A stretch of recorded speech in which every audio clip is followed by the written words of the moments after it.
పండుగను పురస్కరించుకుని పట్టణంలోని జనమంతా పల్లెలకు తరలివెళ్లారు. దీంతో విశాఖలోని ప్రధాన జంక్షన్ల వద్ద వాహనాల రద్దీ భారీగా తగ్గింది. రోడ్లన్నీ నిర్మానుష్యంగా దర్శనమిస్తున్నాయి. దీనిపై మరింత సమాచారం మా ప్రతినిధి నాయుడు అందిస్తారు. సంక్రాంతి అంటేనే పల్లెల్లో సందడి. ఆ పల్లెలకు నగరవాసులంతా తరలి వెళ్ళిపోవడంతో అన్ని చోట్ల కూడా నగరాలన్నీ బోసిపోయినటువంటి పరిస్థితి కనిపిస్తుంది. ఇప్పుడు మనం విశాఖలో ఉన్నటువంటి ఫ్లైఓవర్ వద్ద ఉన్నాం. ఇక్కడ కూడా వెహికల్స్ ఎక్కువగా భారీ సంఖ్యలో పాస్ అవుతుంటాయి. ఇప్పుడు చూస్తే చాలా ఎంటీగా కనిపిస్తున్నటువంటి రోడ్స్ ఉన్నాయి అక్కడ కూడా. సో ఉన్న కొద్ది మంది కూడా పల్లెలకు తరలి వెళ్తున్నటువంటి పరిస్థితి. సో మనం ఎక్కడ రోడ్స్ చూసినా అదే పరిస్థితి ఇప్పుడు చూడొచ్చు. ఇక్కడ సో వందల సంఖ్యలో ఒక సిగ్నల్ పడితే పాస్ అయ్యేటువంటి వెహికల్స్ చూడొచ్చు. ఎంటీగా కనిపిస్తుంది. కేవలం అక్కడక్కడ మాత్రమే వాహనాలు ఉన్నటువంటి పరిస్థితి అయితే మనకు కనిపిస్తుంది. మరికొంతమంది ఎవరైతే ఇంకా నగరాల్లో ఉన్నటువంటి వీళ్ళంతా కూడా ఆ పల్లెలకు తరలి వెళ్తున్నటువంటి పరిస్థితి అయితే కనిపిస్తుంది. అయితే నగరంలో సిటీ బస్సులు కానీ ఇవి కానీ ఎక్కడా లేవు.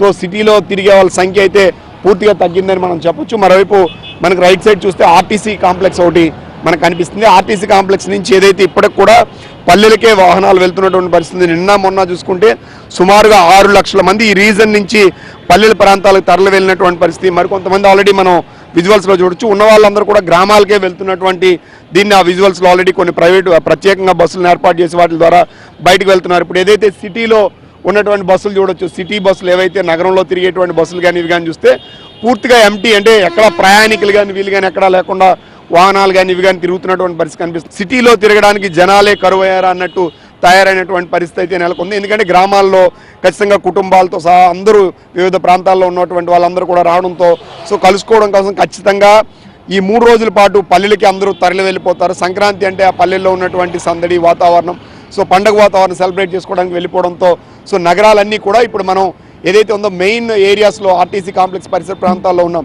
వీధుల్లో అయితే అసలు జనసంచారమే పూర్తిగా లేనటువంటి పరిస్థితి అయితే నెలకొని ఉంది. మరోవైపు ఇదే అదునుగా చేసుకుని దొంగతనాలు అయ్యి జరిగేటువంటి అవకాశం ఉన్న నేపథ్యంలో పోలీసులు ప్రత్యేక నిఘాను ఏర్పాటు చేశారు. నైట్ టైం ప్రత్యేక పికెటింగ్తో పాటుగా అన్ని చోట్ల సీసీ క్యామ్స్ వీటిని కూడా అలర్ట్ చేసినటువంటి పరిస్థితి అయితే కనిపిస్తుంది. ఇప్పుడు విశాఖ నగరం అంతా బోసిపోయిందా అన్నట్లు తయారైనటువంటి పరిస్థితి అయితే మనకి కనిపిస్తుందని స్పష్టంగా చెప్పొచ్చు. వీడియో జర్నలిస్ట్ రాజశేఖర్ నాయుడు, విశాఖపట్నం నుండి.